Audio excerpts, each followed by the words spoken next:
राधे राधे आप सभी को। आज हम स्टेट पॉलिटी का सिलेबस जो है उसको डिस्कस करेंगे और स्टेट पॉलिटी की क्लासें जो है हम आज से स्टार्ट जो है वो करने वाले हैं। तो चलिए हम शुरुआत करते हैं स्टेट पॉलिटी के अंदर सिलेबस के अंदर क्या क्या है एक बार फटाफट से देख लेते हैं। अगर आप किसी भी एग्जाम की तैयारी कर रहे हैं जिसके अंदर स्टेट पॉलिटी आती है तो आप एकदम सही जगह पर हैं। तो सबसे पहला सिलेबस का टॉपिक है राज्यपाल, उसके बाद हम पढ़ेंगे मुख्यमंत्री तथा मंत्री परिषद, फिर पढ़ेंगे राज्य विधानमंडल के बारे में, राजस्थान हाईकोर्ट, जिला प्रशासन और महत्वपूर्ण आयोग। देखो सबसे पहले क्या है, राज्यपाल, मुख्यमंत्री, मंत्री परिषद, राज्य विधानमंडल, हाईकोर्ट, जिला प्रशासन और आयोग। आयोग कौन कौन से हैं? तो Rajasthan public service commission RPSC है, स्टेट ह्यूमन राइट कमीशन राज्य मानवाधिकार आयोग है, स्टेट इलेक्शन कमीशन राज्य निर्वाचन आयोग है और स्टेट इंफॉर्मेशन कमीशन राज्य सूचना आयोग है और लोकायुक्त है। ये 5 आयोग जो है हमारे सिलेबस के अंदर दिए हुए हैं। कौन कौन सा है? तो आरपीएससी है और एसएचआरसी है, state human right commission, state election commission है और स्टेट इंफॉर्मेशन कमीशन, वही लोकायुक्त जो है भी इनके अंदर दिया हुआ है। लोक नीति वाला टॉपिक भी है, विधिक अधिकार और नागरिक अधिकार पत्र भी हम पढ़ेंगे, स्थानीय स्वशासन, पंचायती राज संस्थाएं, सचिवालय के बारे में, निदेशालय के बारे में, मुख्य सचिव के बारे में, राजस्थान राज्य महिला आयोग और राजस्व मंडल। ये राजस्थान राज्य महिला आयोग जो अभी जुड़ा है, पहले नहीं जुड़ा हुआ था, तो एक ये आयोग भी इनके साथ में जो पढ़ना हमें पड़ेगा। तो सबसे पहले क्या पढ़ेंगे हम? राज्यपाल, मुख्यमंत्री, मंत्री परिषद, उसके बाद में विधानमंडल, राज्य विधानमंडल, हाईकोर्ट, उसके बाद में आयोग है। कितने आयोग है? हाईकोर्ट, जिला प्रशासन और पढ़ेंगे भी, हाईकोर्ट के बाद में जिला प्रशासन, उसके बाद में आयोग है।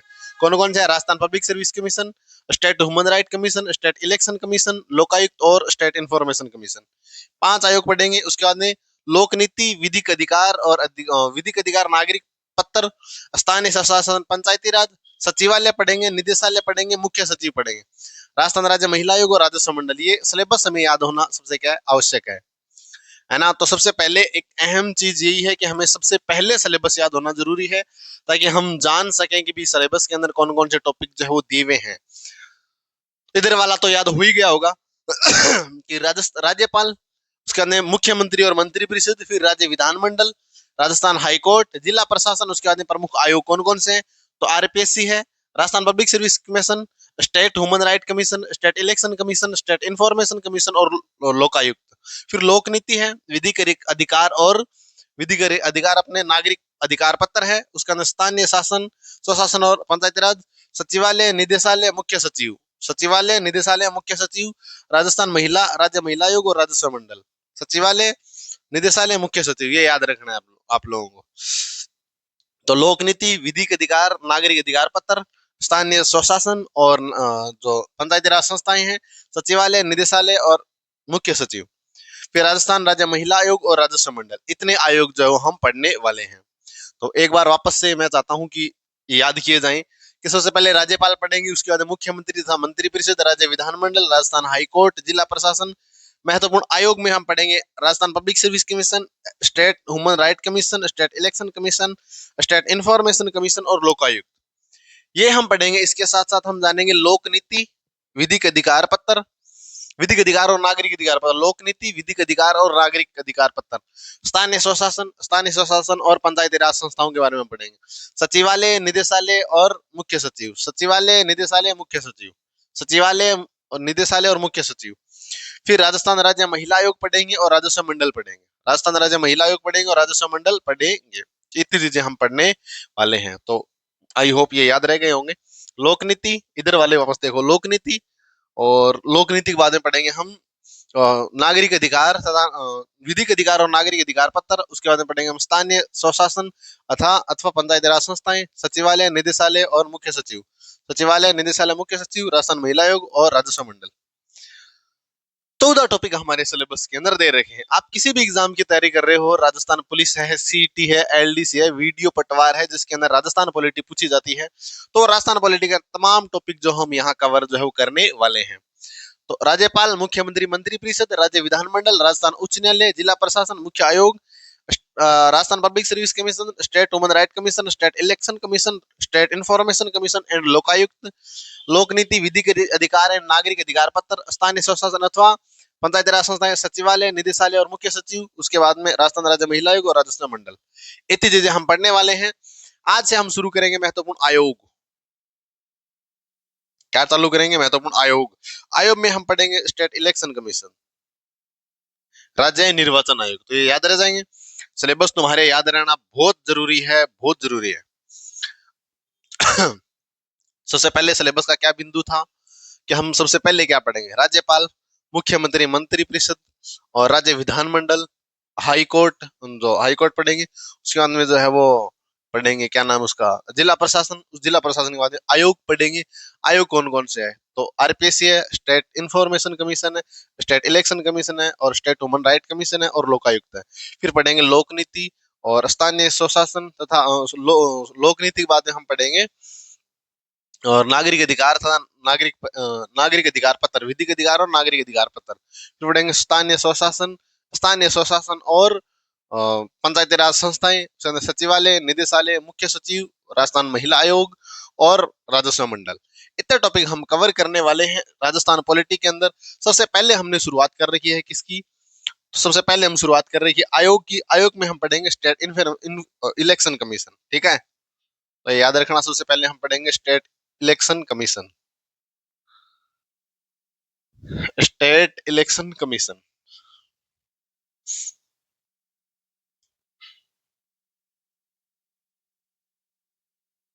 राज्य निर्वाचन आयोग, जिसे क्या कहा जाता है? State information, state election commission, राज्य निर्वाचन आयोग के बारे में हम जो पढ़ने वाले हैं। आयोग कौन कौन से थे? तो अपने एक तो आरपीसी और state human right commission, state election commission, state information commission और लोकायुक्त थे।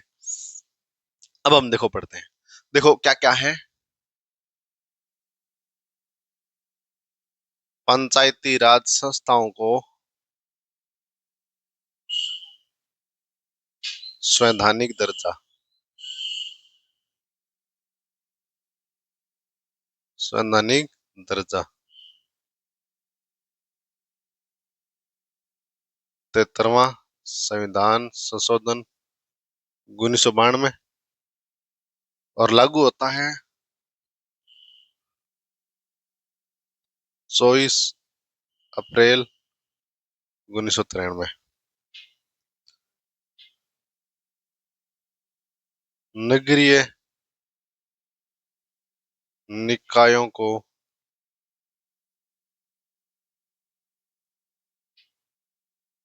संवैधानिक दर्जा, तो वो दिया गया था अपने 74वां संविधान संशोधन 1992। 73वां संविधान संशोधन 1992 को पंचायती राज संस्थानों को संवैधानिक दर्जा दिया गया। लागू होता है 24 अप्रैल 1993 को। और नगरीय निकायों को संवैधानिक दर्जा दिया गया और लागू होता है 1 जून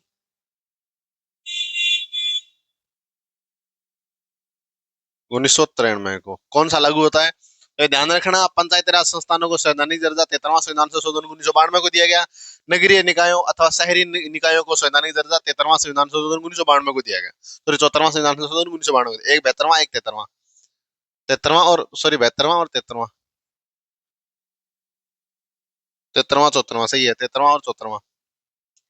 तो 73वां संविधान संशोधन 1992 के तहत और अपने पंचायती राज संस्थानों को संवैधानिक दर्जा दिया गया। वहीं नगरीय निकायों को संवैधानिक दर्जा दिया गया था 74वां संविधान संशोधन 1992 के तहत। लागू होता है 1 जून 1993 को, यह लागू होता है 24 अप्रैल 1993 को।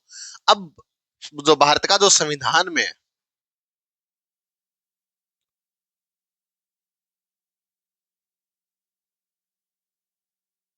भारतीय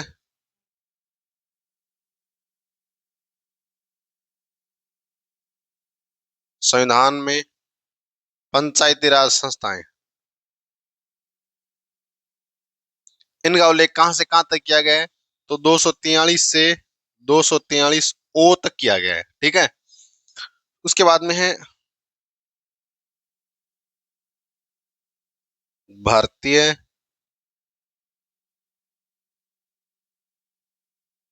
संविधान में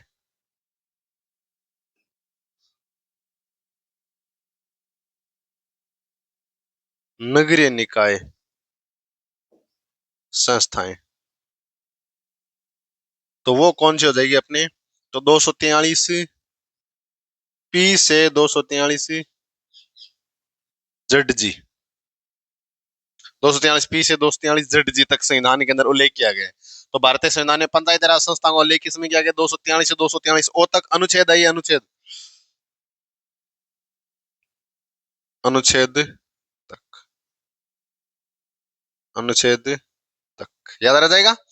तो भारतीय संविधान में पंचायती राज संस्थानों को संवैधानिक दर्जा दिया गया 243 से 243O। और वहीं भारतीय संविधान में नगरीय निकायों को नगरीय निकाय संस्थाएं हैं वो है 243P से 243ZG। एक इंपॉर्टेंट बात और बताता हूं मैं तुम लोगों को कि पंचायती राज संस्थाओं के चुनाव,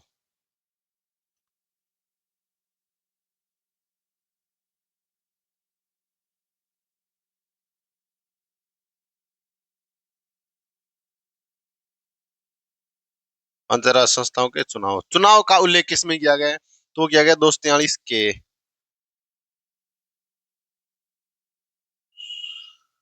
वहीं नगरीय निकाय चुनाव, इनका उल्लेख किसमें किया गया है? 243 ZA के अंदर, ये ध्यान रखना। 243 ZA के अंदर उल्लेख जो किया गया है। किसका उल्लेख किया गया? तो वापस देख लो, स्टेट इलेक्शन कमीशन का हम पढ़ रहे हैं 73वां संविधान संशोधन 1992 को, और पंचायती राज संस्थानों को संवैधानिक दर्जा दिया गया था 24 अप्रैल 1993 को लागू होता है। नगरीय निकायों को संवैधानिक दर्जा दिया गया था अपने 74वां संविधान संशोधन 1992 को, 1 जून 1993 को ये लागू होते हैं। कौन से? नगरीय निकाय संस्थाएं। अब एक मैं मजेदार बात हूँ, संवैधानिक दर्जा दिया गया था 73वां संविधान संशोधन करके लिखा गया है। फिर पंचायती राज संस्थाओं का उल्लेख संविधान में कहाँ किया गया? तो 243 से 243O तक। वहीं नगरीय निकायों का संविधान में उल्लेख कहाँ से कहाँ तक किया गया? तो 243P से 243ZG तक। याद रह जाएंगे। वहीं पंचायती राज संस्थाओं के चुनाव का उल्लेख किसमें किया गया? तो इन दोनों के बीच में देख लो 243K के अंदर, 243K और 243ZA, 243K और 243ZA के अंदर नगरीय निकायों के चुनाव का उल्लेख जो किया गया है। आगे चलते हैं हम।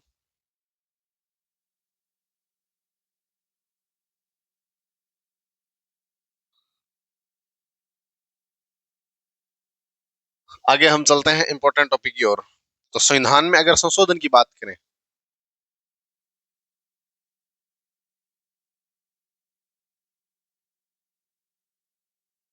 संविधान में संशोधन, तो ये भाग है, भाग 9, 9A, 9B। पहला है पंचायती राज संस्थाएं,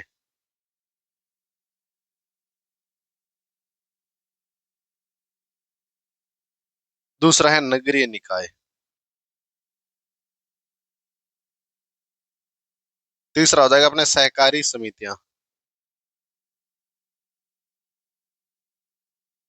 तो ये ध्यान रखना, भाग 9 का उल्लेख, भाग 9 में किसका उल्लेख किया गया है? तो भाग 9 के अंदर पंचायती राज संस्थाओं का उल्लेख किया गया है। नगरीय निकाय का उल्लेख 9A में किया गया है। सहकारी समितियों का उल्लेख 9B के अंदर किया गया है। अगर हम इनके अनुच्छेद की बात करें,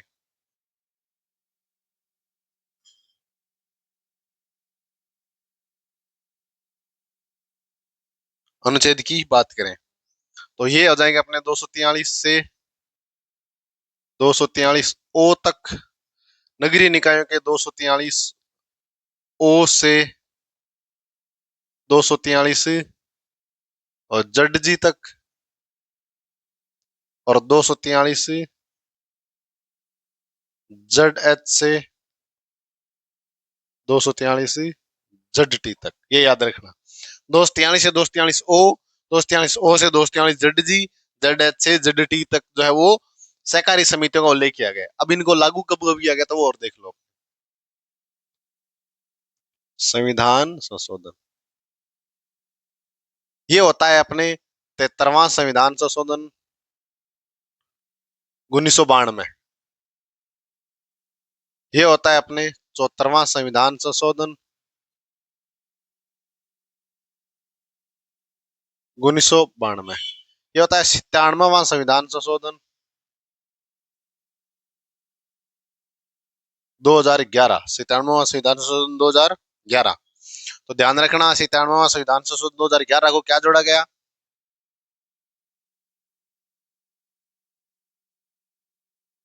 याद रह जाएंगे। याद क्या रखना है कि पंचायती राज संस्थाओं को संवैधानिक दर्जा 243 ओ के अंदर दिया गया है और 73वां संविधान संशोधन 1992 को जोड़े गए हैं। वहीं अगर नगरीय निकाय की बात करें तो 243 ओ से 243 जेड जी तक इनका उल्लेख किया गया है संविधान के अंदर और 74वां संविधान संशोधन 1992 को ये जोड़े गए हैं। सहकारी समितियों की बात करें तो 243 जेड एस से 243 जेड टी तक इनका उल्लेख किया गया है और 97वां संविधान संशोधन 2011 के अंदर ये जोड़े गए हैं।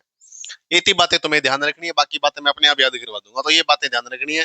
पंचायती राज संस्थाएं 243 से। अब शुरुआत के अंदर देखो हमने क्या क्या पढ़ा था। शुरुआत के अंदर हमने ये पढ़ा था कि भी जो पंचायती राज संस्थानों को संवैधानिक दर्जा 73वां संविधान संशोधन 1992 को दिया गया, लागू 24 अप्रैल 1993 को होता है। नगरीय निकायों को संवैधानिक दर्जा 74वां संविधान संशोधन 1992 को दिया गया, लागू 1 जून को होता है। पंचायती राज संस्थाओं को ये हमने पहले ही पढ़ दिया था, इनके चुनाव का अलग 243 के 243 जड्डे के अंदर किया गया है। ठीक है, तो पंचायती राज संस्थाएं। अब एक मैं और बताऊं, देखो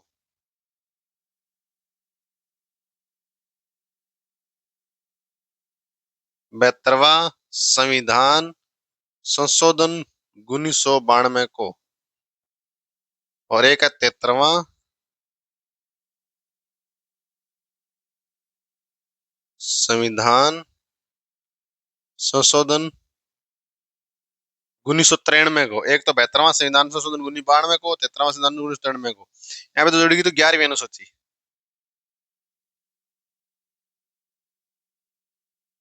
यहाँ जोड़ी गई थी 12वीं अनुसूची। किन किन का उल्लेख किया गया? तो एक में है पंचायती राज संस्थाएं और एक में है नगरीय निकाय। एक में है पंचायती राज और एक है नगरीय निकाय। पंचायती राज संस्थाएं, पंचायती राज संस्थाएं और नगरीय निकाय। तो याद रह जाएगी कि एक में पंचायती राज संस्थाएं है, एक में नगरीय निकाय है।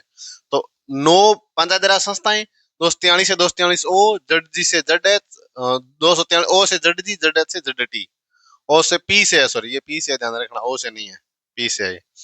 243 से 243 ओ, 243 पी से 243 जेड जी, जेड एच से जेड टी, 73वां 1992, 74वां 1992, 97वां 2011।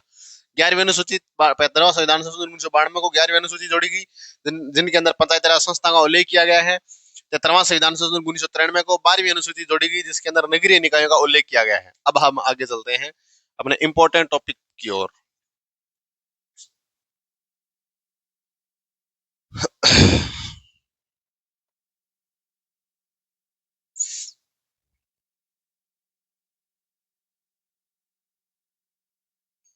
राज्य निर्वाचन आयोग।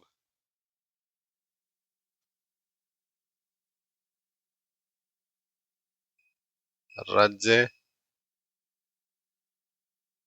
निर्वाचन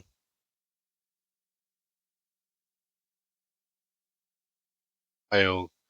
अच्छा, गठन का निर्णय लिया गया था,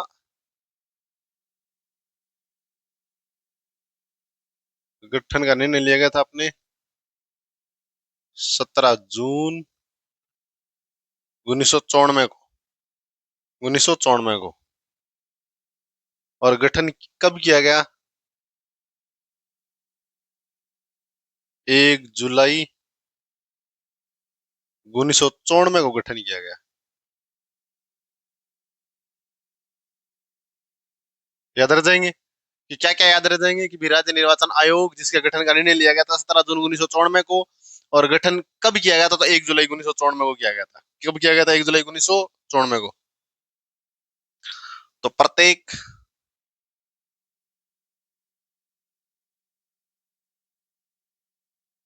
5 वर्षों के पश्चात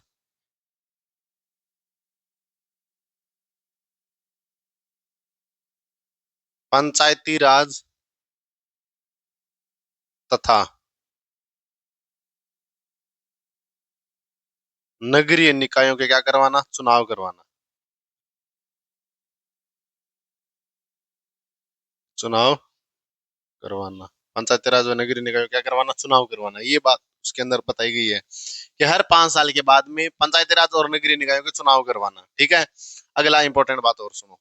इनका क्या उद्देश्य था कि प्रत्येक 5 साल के बाद में और जो चुनाव का गठन करवाना है, चुनाव करवाना।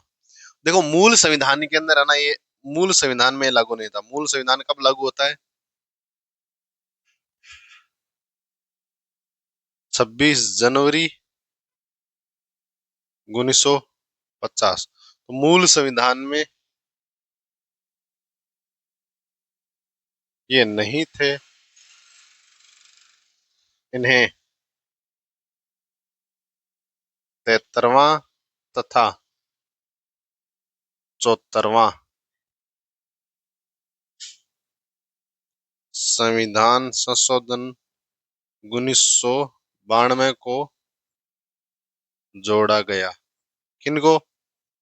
तो नगरीय निकायों और पंचायती राज संस्थाओं को। तो मूल संविधान 26 जनवरी वाले संविधान के अंदर इनका जो उल्लेख जो नहीं किया गया था, बल्कि 73वां और 74वां संविधान संशोधन के तहत ये जोड़े गए थे। गठन का निर्णय लिया गया था 17 जून 1994 को, और गठन कर दिया जाता 1 जुलाई 1994 को, जिस टाइम स्कूलें खुलती है। तो 1 जुलाई 1994 को गठन कर दिया गया। निर्णय लिया गया था 17 जून को ही। निर्णय कब ले लिया गया था? 17 जून को ही। एक और मजेदार बात,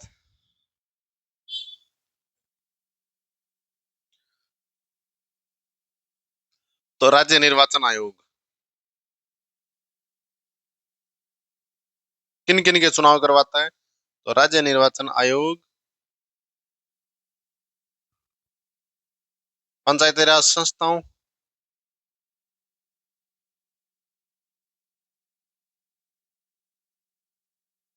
पंचायती राज संस्थाओं और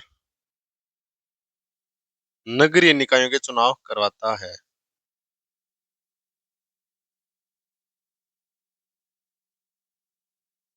नगरीय निकायों के चुनाव करवाता है। किसके चुनाव नहीं करवाता? तो एमपी तथा एमएलए के चुनाव नहीं करवाता। राजस्थान पंचायती राज, राज्य निर्वाचन आयोग जो है वो पंचायती राज संस्थाओं में नगरीय निकाय के चुनाव करवाता है, ना कि एमएलए तथा एमपी के। एमपी तथा एमएलए के चुनाव जो करवाता नहीं है। और इनके बारे में, यह एक सदस्यीय आयोग है।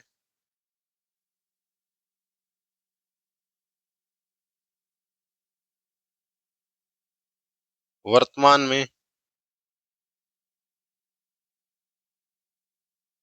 8वें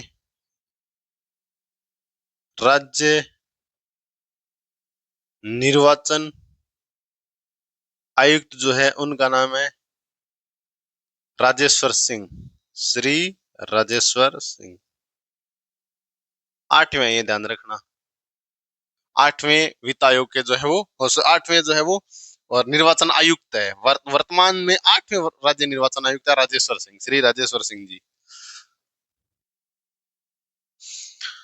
तो ये बातें ध्यान रखनी है अपने। राज्य निर्वाचन आयोग का गठन का निर्णय लिया गया था 17 जून 1993 को, लागू हुआ था 1 जुलाई 1994 को। पंचायती राज संस्थाएं जो हर 5 सालों के बाद में चुनाव करवाएगी, किसके? पंचायती राज संस्थाओं और नगरीय निकायों के। राज्य निर्वाचन आयोग जो हर 5 सालों के अंदर जो चुनाव करवाएगी। फिर राज्य निर्वाचन आयोग जो है वो एमपी एमएलए के चुनाव नहीं करवाएगी, बल्कि पंचायती राज और नगरीय निकायों के चुनाव जो करवाएगी। और यह एक सदस्यीय आयोग है। इसका मतलब सिंगल एक बंदा इसके अंदर रहता है, और जो बंदा है वर्ग 8वें के अंदर जो हेड होता है उसका, उसको कहते हैं राज्य निर्वाचन आयुक्त। क्या कहते हैं? राज्य निर्वाचन आयुक्त। और वर्तमान में राज्य निर्वाचन आयुक्त है श्री राजेश्वर सिंह, जो कि 8वें राज्य निर्वाचन आयुक्त है। कौन से नंबर के हैं? 8वें नंबर के हैं। तो ध्यान रखना ये बातें।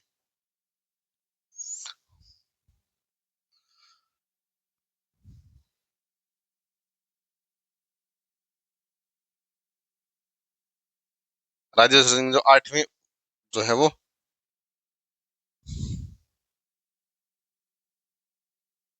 एक इंपॉर्टेंट बात और है,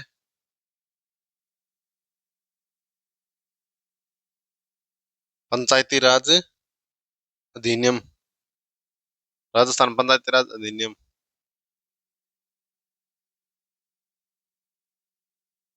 1994 की धारा 20 की धारा 120 में भी राज्य निर्वाचन आयोग का उल्लेख है।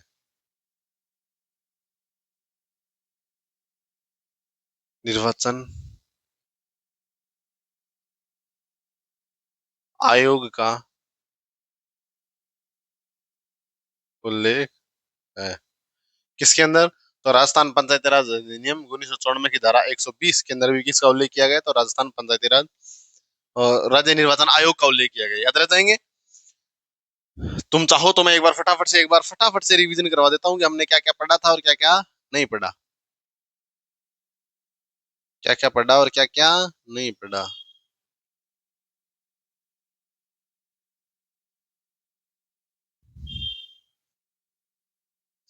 अब हम आगे चलते हैं। आगे क्या पढ़ेंगे? अब इसके संरचना की हम बात करते हैं। सबसे पहले हम इसकी संरचना की बात करते हैं।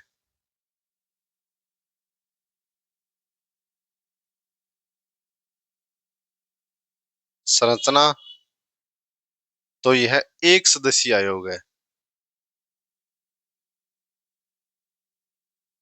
कैसा आयोग है? एक सदस्यीय आयोग है। यह एक सदस्यीय आयोग है।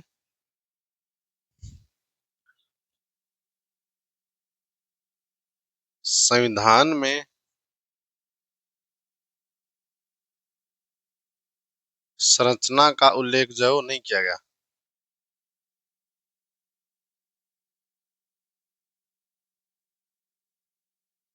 नहीं किया गया। यह एक सदस्यीय आयोग है और संविधान में इसकी संरचना का कोई उल्लेख किया गया नहीं है। परंतु परंतु राजस्थान सरकार या राज्य सरकार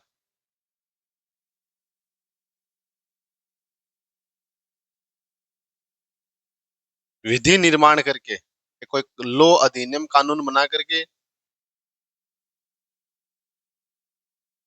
संरचना में बदलाव जो है वो कर सकती है। किसको अधिकार है ये? तो राज्य सरकार को अधिकार है, ध्यान रखना।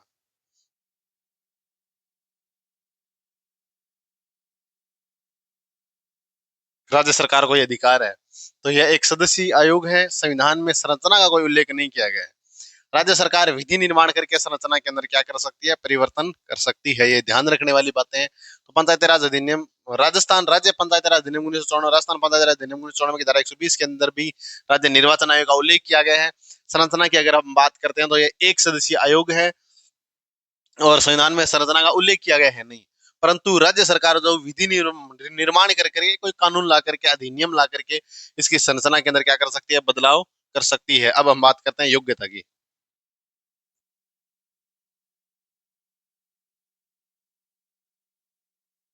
तो योग्यता के अंदर भारतीय प्रशासनिक सेवा के अधिकारी यानी आईएएस या आईएएस, प्रशासनिक सेवा के अधिकारी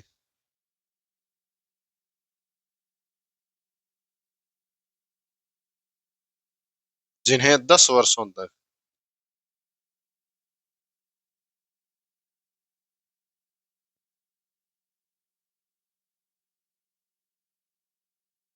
जिन्होंने या फिर जिन्होंने जिन्होंने भारतीय प्रशासनिक सेवा के अधिकारी जिन्होंने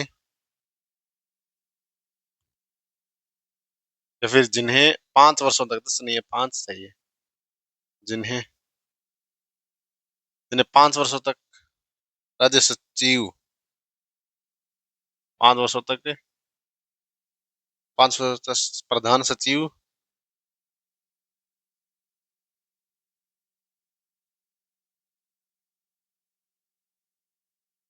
के समकक्ष, प्रधान सचिव या समकक्ष के रूप में अनुभव प्राप्त हो।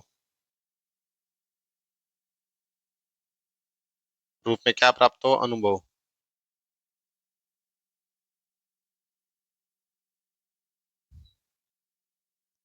भारतीय प्रशासनिक सेवा के अधिकारी जिन्हें 5 वर्षों तक, जिन्हें प्रधान सचिव या समकक्ष के रूप में, प्रधान सचिव या समकक्ष के रूप में 5 वर्ष का अनुभव प्राप्त हो।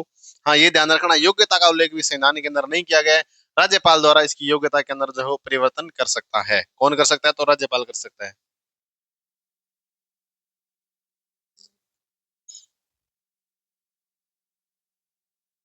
योग्यता का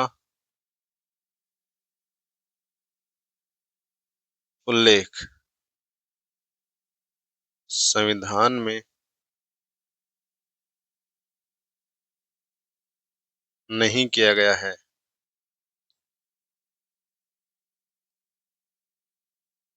राज्यपाल द्वारा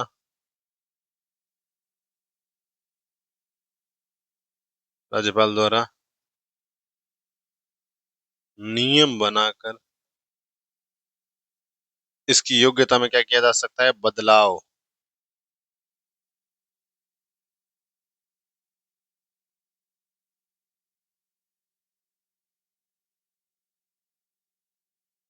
परिवर्तन किया जा सकता है। याद रह जाएगी ये बातें। क्या क्या याद रखनी है कि पंचायती राज, अब ये देखो संरचना, या एक सदस्यीय आयोग है। इसकी संरचना का जो संविधान में उल्लेख नहीं किया गया है, पर राज्य सरकार द्वारा जो है वो विधि निर्माण करके इसकी संरचना में बदलाव कर सकती है। बात करते हैं योग्यता की, तो भारतीय प्रशासनिक सेवा के अधिकारी जिन्हें प्रधान सचिव या समकक्ष के रूप में 5 साल का अनुभव प्राप्त हो। योग्यता का उल्लेख भी संविधान के अंदर किया गया नहीं है। राज्यपाल जो है नियम बना करके इस योग्यता में क्या कर सकता है? परिवर्तन कर सकता है। याद रह जाएंगी ये बातें। अब हम पढ़ते हैं इसकी नियुक्ति के बारे में। कौन इसकी नियुक्ति जो है वो करता है? नियुक्ति कौन करता है?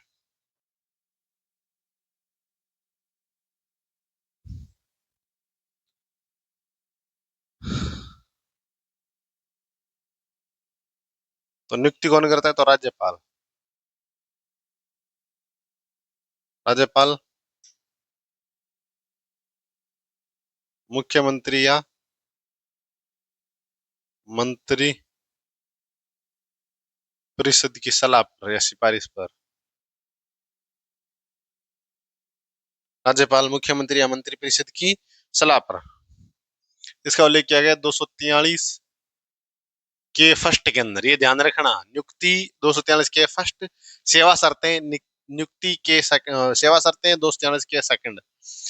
तो राज्यपाल जो मुख्यमंत्री अथवा मंत्री परिषद की सलाह पर जो है वो नियुक्ति करता है। किसकी? तो राज्य निर्वाचन आयुक्त की। कौन बनता है? अभी वर्तमान के अंदर 8वें राज्य निर्वाचन आयुक्त है, जिनका नाम है श्री राजेश्वर सिंह जी।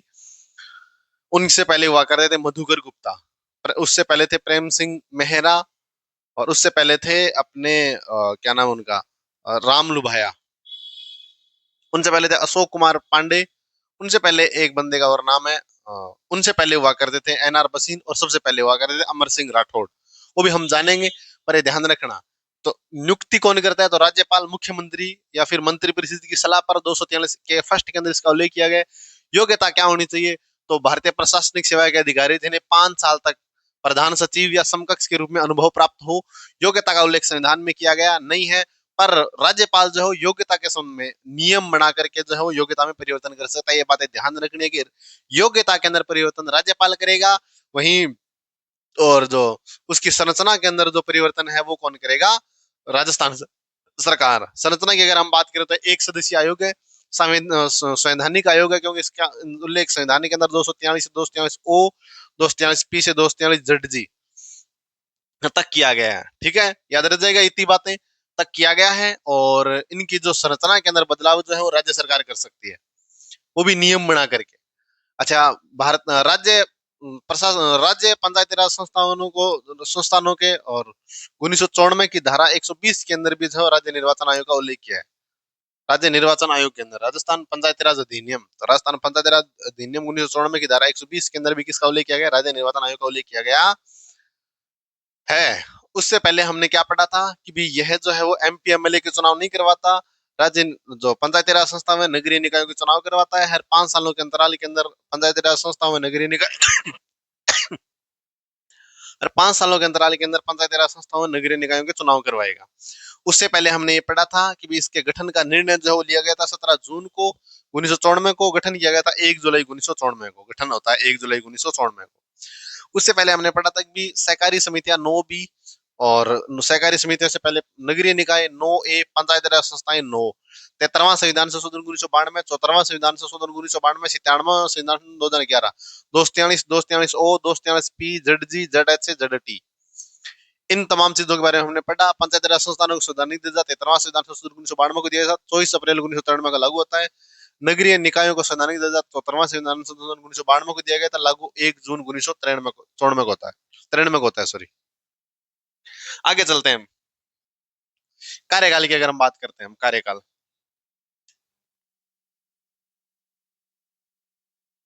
इनका कार्यकाल कितना होता है? तो कार्यकाल होता है 5 या 65 वर्ष। सेकंड इलेक्शन कमिश्नर, तो निर्वाचन आयुक्त, निर्वाचन, क्या नाम था उनका? तो NR बसीन, नेकराम बसीन ने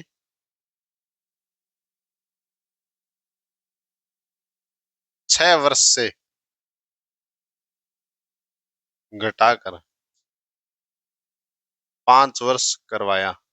किसने? NR बसीन ने। एनआर बसीन नाम का एक व्यक्ति हुआ करता था जिसने निर्वाचन आयुक्त, पहले 6 वर्ष था, फिर उसको घटाकर कितना कर दिया? 5 वर्ष कर दिया। पहले निर्वाचन आयुक्त अमर सिंह राठौड़ थे, और अमर सिंह राठौड़ 6 वर्ष तक कार्यकाल कंप्लीट कर गए, इसलिए अमर सिंह राठौड़ का कार्यकाल जो क्या है, सबसे अधिक है। कार्यकाल की अगर हम बात करते हैं, बात करते हैं पुनर्नियुक्ति की।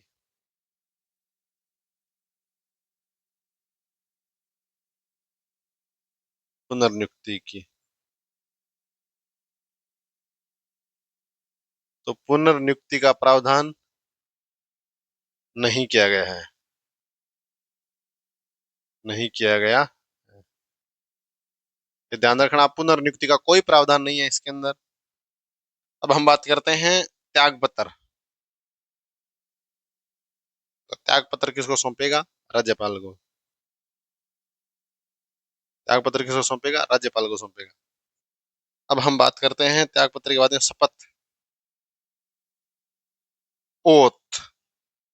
तो शपथ का प्रावधान भी नहीं है,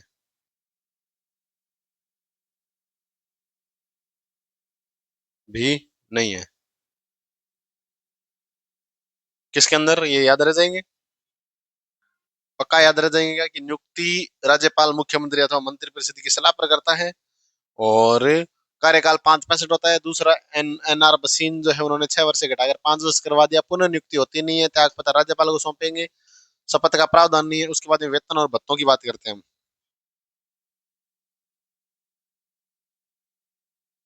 वेतन और भत्ते, तो राज्य की संचित निधि पर भारित, राज्य की संचित निधि पर भारित वेतन और भत्ते राज्य की संचित निधि द्वारा दिए जाते हैं। सेवा शर्तों की अगर हम बात करें, निष्कासन की सबसे पहले बात कर लेते हैं ना, निष्कासन।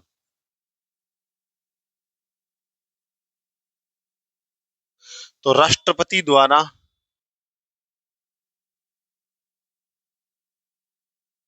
सुप्रीम कोर्ट की जांच के पश्चात इनको हटा सकते हैं। राष्ट्रपति द्वारा जो है वो सुप्रीम कोर्ट की जांच के पश्चात इन्हें क्या किया जा सकता है? हटाया जा सकता है। नहीं भाई, ये नहीं है, निष्कासन दूसरा है। सुप्रीम कोर्ट की जांच के पश्चात नहीं हो तो वो RPC के सदस्यों को हटाया जाता है इनको। और जो जैसे लोकसभा के अंदर जैसे सुप्रीम कोर्ट का जज जो हटाए थे ना, मुख्य न्यायाधीश, उनके हटाने के समान है। तो राष्ट्रपति द्वारा न्यायाधीशों को हटाने की प्रक्रिया के समान।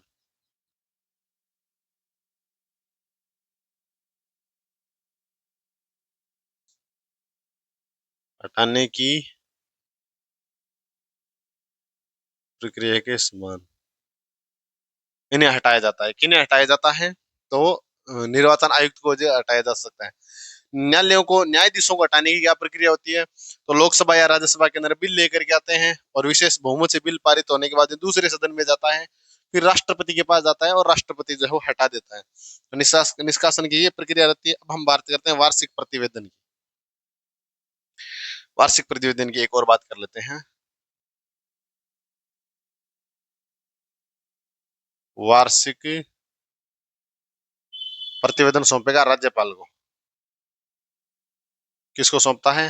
राज्यपाल को। और एक इंपॉर्टेंट बात हम ये कर लेते हैं वार्षिक प्रतिवेदन के अलावा, कि जो राज्य निर्वाचन आयुक्त तो उनकी सेवा शर्तों का निर्धारण, सेवा शर्तों का निर्धारण कौन करेगा? तो सेवा शर्तों का निर्धारण करेगा राज्यपाल। कौन करेगा? राज्यपाल। और इसका उल्लेख किया गया है 243 के 2 के अंदर, 243 के फर्स्ट के अंदर इसकी नियुक्ति का उल्लेख किया गया है। और 243 के टू के अंदर इसका सेवा शर्तों का निर्धारण जो किया गया है और राज्यपाल द्वारा किया गया है। इतनी चीजें हमने पढ़ी थी भाई, आज की इतनी चीजें तुम्हें याद हो गई है तो फटाफट से बता दीजिए, मैं बता देता हूँ हमने क्या क्या पढ़ा था और क्या क्या नहीं पढ़ा था। सबसे पहले हमने जाना था कि भी सिलेबस क्या क्या था। तो राज्यपाल, मुख्यमंत्री मंत्रिपरिषद, राज्य विधानमंडल, उसके बाद में हाई कोर्ट, हाई कोर्ट के बाद में जिला प्रशासन, उसके बाद हमने आयोग पढ़े थे, आयोग चार पांच हुआ करते थे, Rajasthan public service commission, state human right commission, state election commission, state information commission और लोकायुक्त। फिर लोक नीति, उसके बाद में नागरिक अधिकार पत्र, उसके बाद में पंचायती राज संस्थाओं के चुनाव या फिर पंचायती राज। उसके बाद हमने पढ़ा था कि भी सचिवालय, निदेशालय, मुख्य सचिव, और उसके बाद में हमने पढ़ा था जो महिला आयोग और राजस्व मंडल। सचिवालय, निदेशालय और मुख्य सचिव, पंचायती राज संस्थाओं के बारे में हम जो पढ़ेंगे, पंचायती राज संस्थाएं, पंचायती राज संस्थाएं, ठीक है। उसके बाद में फिर हम क्या पढ़ेंगे, हमने क्या पढ़ा सबसे पहले, स्टेट इलेक्शन कमीशन, 73वां संविधान संशोधन 1992 तथा 74वां संविधान संशोधन 1992 को, और पंचायती राज संस्थाओं और नगरीय निकायों को जो है वो संवैधानिक दर्जा दिया गया था। 73वां संविधान संशोधन 1992 को लागू हुआ था 24 अप्रैल 1993 को, और वो लागू हुआ था 1 जून 1993 को। अगर हम इनके संविधान के अंदर इनके आर्टिकल्स की बात करते हैं तो 243 से 243 ओ तक, 243 पी से 243 जेड जी, 243 जेड एच से 243 जेड टी तक जो है वो इनका उल्लेख किया गया। 243 के और 243 जेड ए के अंदर पंचायती राज संस्थाओं में नगरीय निकायों के चुनाव का उल्लेख किया गया। वहीं उसके बाद में हम 73वां संविधान संशोधन 1992 को पंचायती राज संस्थाएं, 74वां संविधान संशोधन 1992 को नगरीय निकाय, और 97वां संविधान संशोधन 2011 को अपने जो है वो जो सहकारी समितियां जो है उनका उल्लेख जो किया गया है। राज्य निर्वाचन आयोग के गठन का निर्णय लिया गया था 17 जून 1993 को, और 1994 को, और लागू हो जाता है, जो स्थापना की जाती है 1 जुलाई 1994 को। स्थापना कब की जाती है? 1 जुलाई 1994 को। प्रत्येक 5 साल के अंतराल के अंदर पंचायती राज संस्थाओं में नगरीय निकायों का चुनाव करवाना, और इसके साथ हमने ये भी जाना था कि भी इसके प्रावधान जो मूल संविधान के अंदर नहीं है, मूल संविधान जो 26 जनवरी 1950 को लागू हुआ था, मतलब कि संविधान संशोधन करके जो है वो इनके अंदर परिवर्तन किए गए थे। फिर हमने पढ़ा था कि भी राज्य निर्वाचन आयोग जो एमपी एमएलए का चुनाव नहीं करवाता, बल्कि कौन से चुनाव करवाता है, कौन से चुनाव करवाता है, तो पंचायती राज संस्थाओं नगरीय निकायों के चुनाव करवाता है। राजस्थान पंचायती राज अधिनियम 1994 की धारा 120 के अंदर भी राज्य निर्वाचन आयोग का उल्लेख किया गया है। फिर हमने क्या पढ़ा था कि उसके बाद में हमने ये पढ़ा था कि भी ये जो आयोग जो है वो एक सदस्यीय आयोग है और एक संवैधानिक आयोग है। संरचना की अगर हम बात करते हैं तो एक सदस्यीय आयोग है, और राजस्थान सरकार जो है विधि निर्माण करके इसकी संरचना के अंदर बदलाव कर सकती है, राज्य सरकार।